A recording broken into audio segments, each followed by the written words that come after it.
Hey, what's up, everybody? It's your boy, Dr. Kai Dupuy, Coding While Black. My YouTube channel where I talk about my research.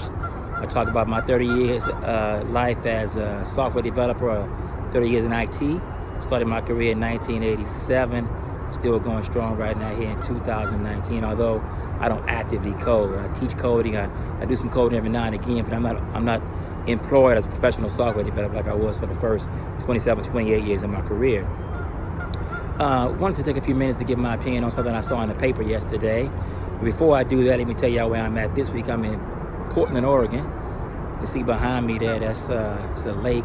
Oh, it's a river. It's a river, Willamette or something like that. The lake, the hotel told me, I can't remember. Anyway, downtown Portland, Oregon, in Waterfront Park. So it's right across the street from my hotel. You know, give you guys a little view here. All right. See the ducks flying, just been having lunch. Anyway, so there was a story in USA Today last week, I believe it was last week, and it was talking about the need for more males, or more, I'm sorry, not more males, but more minorities and more women in AI.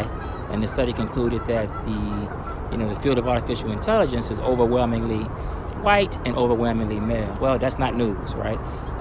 That's the case for tech in general. Overwhelmingly white and overwhelmingly male. Definitely overwhelmingly male. And we always say white and male, but where I want to focus on this channel is the black aspect of it, which is definitely underwhelmingly black. I don't care what position you're looking at: artificial intelligence, big data, programming, databases, IoT, cloud. Doesn't matter where you look. There are very few African Americans in these fields. And the article went on to talk about how this could be detrimental or damaging or risky or could cause problems because there's a lack of diversity, there's a lack of sensitivity and a lack of thought that goes into some of these algorithms that are associated with artificial intelligence. The one thing I want to say about that is that there are a lot of studies that come out and say that, right? We've been saying this since the 70s, right? The Black Data Processing Associates started in 1975. Why did it start? Because there was an underrepresentation of African Americans in what they were calling back then data processing. Now we call it IT. Organizations like the National Council of Minority Engineering, NSB, all these organizations, the whole purpose of them is to talk about or to help gain traction with regard to more African Americans getting involved in the field of technology. Well, we noticed that this is an issue. So to say that AI is underrepresented in terms of women and males, yeah, okay, but where are those women and males? Can we just all of a sudden right now say, okay, let's get more African Americans, let's get more Hispanic Americans, let's get more Native Americans involved in artificial intelligence? But what's the problem? The problem is we don't have these skills. Not only do we not have these skills, we don't have enough people interested in the fields of computer science where these other fields branch off from. So, one of the main keys is, and this came out of my research from talking to black software developers, came out that, they were always the only one on their team. They were always the only one taking the classes in college. They were always the only one working on their projects, right? Now, this has changed somewhat. I don't want to make it sound so bleak, but the point of it is these groups that are underrepresented, the reason why you don't see a whole lot of African Americans and women in artificial intelligence is because they're not majoring in those fields. And when they do major in those fields, they're not going into the field. They'll get the degree and not going to the field. And then also if they go into the field, then they don't stay, right?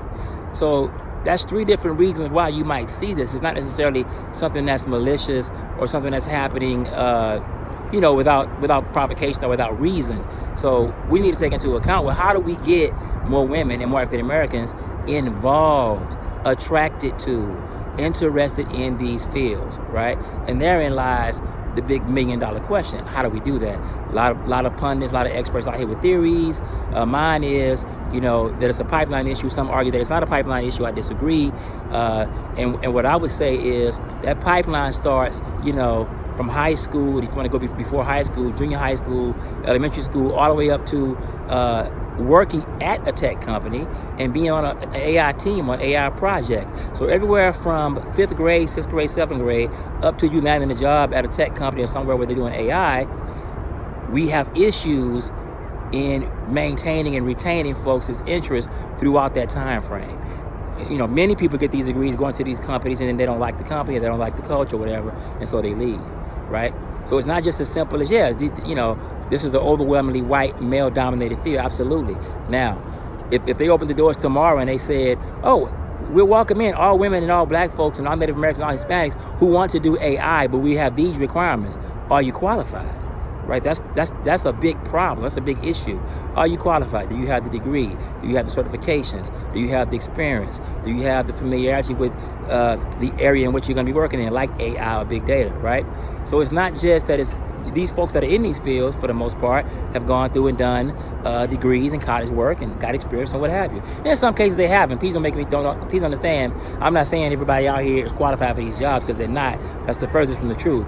But us, right? You're not gonna walk into a room looking for one of these kind of jobs without your paper in line, without your credentials intact. You have to have this to approach, right? So how do we do that? Let's work on that, right? We've had enough study. We know enough about, you know, we're underrepresented. Now let's work on getting representation. And the number one factor there is getting the skills. And then hopefully from there we can get the opportunities. So once again, it's your boy coming to you live, Portland, Oregon, Waterfront Park, Dr. Kai Dupuy, coding while black. Hope you find this helpful. Peace.